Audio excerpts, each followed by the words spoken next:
Hello, everyone, and thank you for having me, and thank you for joining the webinar. And today we're going to talk about something that always intrigues me a lot, and I think intrigues a lot of people, which is delving deeper into why we eat what we eat, and how is it related to our feelings, how is it related to our nervous system, our brain, and what can we really do about it. I think the most important part, what can is there something that we can do about it? Is there more control than we actually think? So I'm Dr. Saumya Sharan. I'm a clinical psychologist and a behavioral expert at Heald, and I work with Heald to understand what we do in terms of the information that we get related to diabetes management and reversal, why we do it, and also what are some of the things that are in our control and how can we kind of make it better. So moving forward, and today we are here to really understand our eating habits from a more psychological, from a more biochemical, from a more psychosocial perspective, and see how it's related to how we feel, how we've been brought up, how our cultural perspectives have shaped us, how we think about food, and how can we gain that sense of control back to navigate through it in a way that it works for us and not against us. So again, very warm welcome, and let's start. So before we start, I'd like to ask this question, which I think is very close to people's hearts, and I'd like to understand a little better. And I would be very happy if everyone can be vulnerable, which is, what is your comfort food? And when I say comfort food, some people call it comfort food, some people say it's their soul food, some people say that it's an indulgence. But what is that one food that when you eat that, it makes you feel like everything's going to be fine? It makes you feel like, your feelings are not so difficult anymore, or your life is not so difficult anymore, at least for a few minutes, at least for some time. Apura, would you like to share what is your comfort food? Uh, Definitely dal and rice or curd rice. All right, all right. I think that's more on the healthier side. But is there something that you feel like, sometimes we get into muffins, we get into cheesecakes, and we feel like, if only I can have that, I think everything else is going to be fine and okay.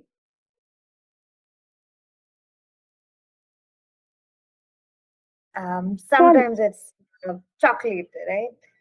sometimes it's chocolates. Yes. So we all have that comfort food. We all have that food that in that moment it makes us feel like whatever we're going through, that's going to just settle down and we're going to feel better, at least after having it. But does that really make things better? Let's understand that part better. So there are some myths that we are addressing today. Apura, would you be taking this up, or should I take this up? Yes. So the first myth that people, I'm unsure if it's myth yet. So the first question is, sugar addiction is purely about willpower. So is it true or false, doctor? Okay, so sugar addiction is purely about willpower. So it is false and it is actually a myth. But let's understand this better. So when we talk about sugar addiction, or when we talk about processed foods, we talk about things that are high on sugar, synthetic foods, unhealthy foods. It is more to do with how we've been conditioned and how it impacts our nervous system. It is not so much about willpower, but it is a lot about our ability, our skills to feel gratified in that moment. So what happens is there is a cycle that comes into play whenever there is sugary food or there is synthetic food or unhealthy food. What happens is it sets off a false trigger in our nervous system. It acts on the reward centers of our brain, mostly to do with dopamine. And when those reward centers get activated, we feel like this is very comforting. We feel like, we've been rewarded, or we feel like this is a treat for something good that we've done. And as a result, we desire them more. So it really, in a way, it really plays with our mind and it plays with how we think. And when we desire them more, we tend to eat them more. So it's not so much about willpower, but a lot about the gut and brain connection. It is a lot about our skill on gratification and delayed gratification, and also about how we relate to foods culturally. How we see sugary foods as treats, as a reward or something good or something comforting that you must have. So that's about sugar addiction being related to willpower or not. Moving on, as I was talking about the gut brain connection, I think it's very important to understand that whatever you put inside your mouth, whatever you put in your body, whatever you eat, is it just a very biochemical response, or is there something psychological? Is there something emotional? Is there something, deeper psychosocial that is related to it? Turns out it is. There is actually, according to millions of studies, so many studies, and thankfully studies that are getting more and more kind of recent now. According to research, there seems to be a very strong connection between the gut and the brain in a way that it is a two-way street. Two-way street meaning that our brain impacts the way our microbial. So I'll kind of skip on the technical terms, but I'll try and put it simply. So put simply, our brain shapes the way the makeup of the gut is, and our gut impacts the way certain elements of the brain or neurotransmitters are. And the response is not just biochemical, but it is also psychological, it is also sociological.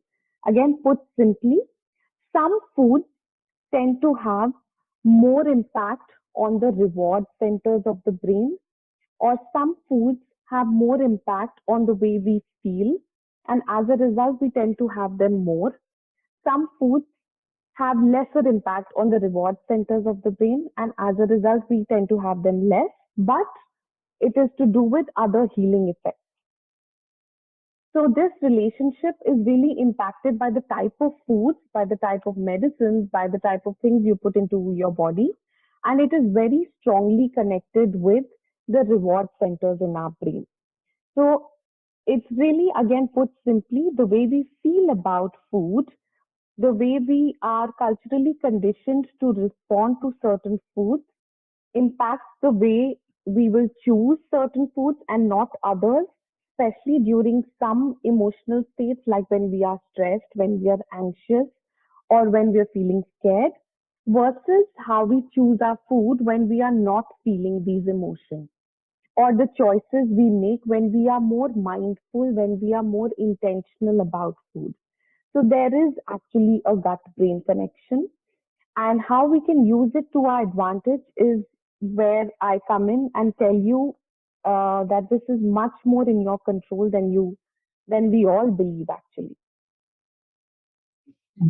Okay, so Great. that's the all right. Over to you, Purva. I mean, that really opened a lot of channels, doctor. Thank you so much for highlighting the gut brain connection and what actually happens. So, the next question is feeling guilty about food helps with weight loss. So, is it true or false? Maybe not Absolutely, directly, but somewhere does it affect how the decisions that we take? absolutely not true. In fact, the opposite, I would say. When we feel feelings like guilt or shame about, what you've eaten or what you've consumed or what you've chosen to eat. So just imagine yourself in a situation where you've probably had you were feeling stressed and you had a cupcake, and you're feeling even more stressed because there were also associated feelings of guilt and shame. Now what happens is there is this vicious cycle, there is a downward spiral that starts if there is guilt and shame attached. Because what happens is guilt and shame makes you feel like you're the only one that's doing it. No one else is doing it. You can't do anything better. You can't make the right choice. You are alone in doing this. And to the extent that it impacts your sense of worthiness. Now, when you start feeling less worthy or not good enough because you've made a choice related to food, you tend to feel even more stress. And this stress impacts your decision making ability. This stress impacts the way, your self belief about can you really make better choices. This stress impacts your emotional regulation. This stress impacts your sleep cycle. So many things going down. It increases the tendency that you will make another choice which is not healthy for you, thus again impacting the weight loss. So, put simply, when you're feeling guilty, when you're feeling ashamed about a certain choice that you've made about food, it's going to, if you are able to catch yourself right there and change the internal dialogue and really navigate through that feeling of guilt and shame in a way that it doesn't make you feel like you're bullying yourself, but you're actually able to support yourself, then you're able to make more mindful choices, and that will help with weight loss, not feeling guilty or shameful about it. Got it, doctor.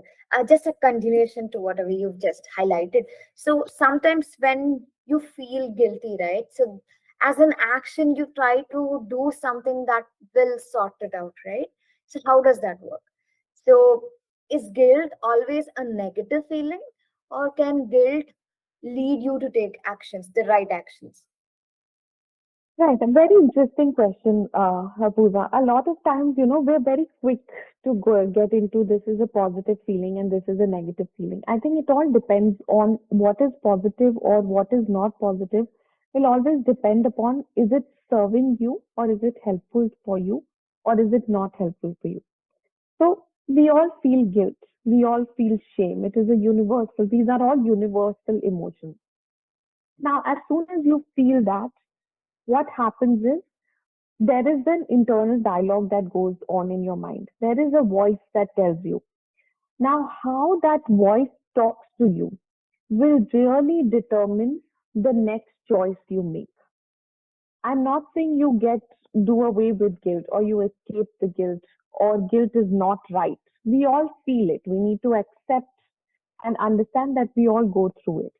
Now, understanding and accepting will make you feel like, okay, I'm feeling guilt, but is there something that I can do about my choice?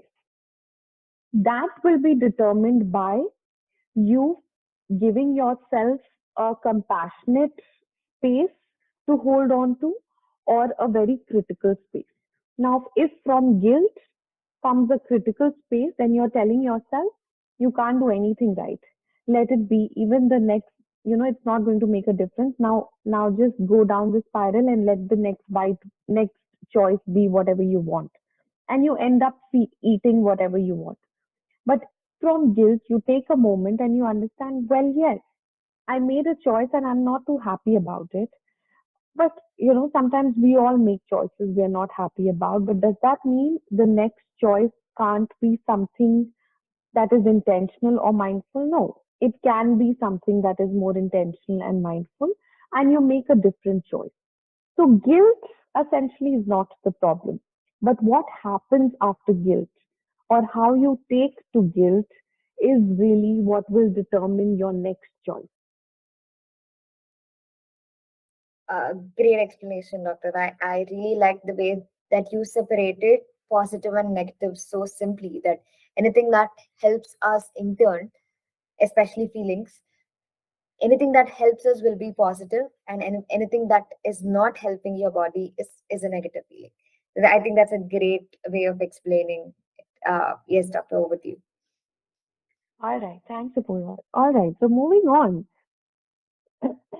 So let's talk about effect of cortisol on blood sugar levels. But before that, I want to talk about something that I find very interesting. So cortisol, as we all know, is the hormone, is the part of a chemical that goes that increases significantly when we are under stress. So it is essentially called the stress hormone. So the levels of cortisol increase significantly when we are under a state of stress. Now let's face it, almost all of us go through, stress in our daily lives or, significantly in our lives at some level. But how do we respond to this stress? It depends a lot on how we feel, how we think, and also our cultural conditioning. Also, what we've learned while growing up. Now, let's understand this better. A lot of times while growing up, it was told to us, or we learned that, you know what, you're having a bad day. Why don't you have some ice cream? Or you're not feeling happy today, or school was not good, or probably you didn't get, marks, you didn't perform the way you wanted to. How about some hot chocolate? That'll make you feel comfortable. Or how about some chocolate? How about some candy? That's going to make you feel happy. And we ended up doing that to the extent that it got associated in our mind for us. So for us, it meant that sugary foods or synthetic foods or junk foods or chocolates or, marshmallows or muffins, all of these things were like comfort for us. Or if you did well, oh, we deserve an ice cream. Or if you performed well, you deserve that cheesecake, that chocolate. It was either treat or it was a reward for a good job. Now, or it was comfort. So what did that lead to? It meant that all of these foods that we call, kind of indulgent, so-called indulgent foods, triggered a dopamine response. Dopamine response is basically that part of the brain which makes us feel rewarded, like accomplished. So every time you would do something, you felt like, I must eat a chocolate because that's my reward for doing something good. Now, every time this would happen, the reward part of your brain would get activated. And then this would also mean that the biochemistry of the brain would get hijacked, which meant that for some time you would feel rewarded or you would feel okay. But after some time, you'd probably end up feeling, as we grew up, of course, not as children, but as we grew up, it became a vicious cycle. We started feeling that, oh, a bad day at work or even a hard day at work, I need to reward myself meant, or I'm stressed at work, or I'm stressed at home. Let me just have this tub of ice cream.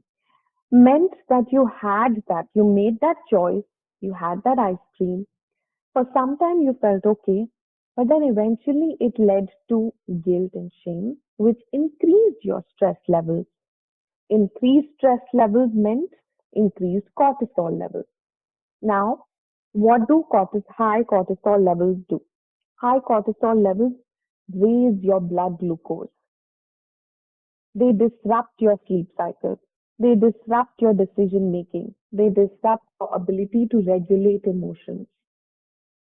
And what happened as a result, that when you were feeling stressed, you had that ice cream. Sometimes you felt okay, but now you're feeling even more stressed and you're not able to make a mindful choice, an intentional choice as your next choice. So you end up having more of junk food because for you it makes you feel well rewarded or better, or it is a treat, or you feel like, I must have this because at least for some time I'll feel better. So you see how cortisol leads to raised blood sugar levels.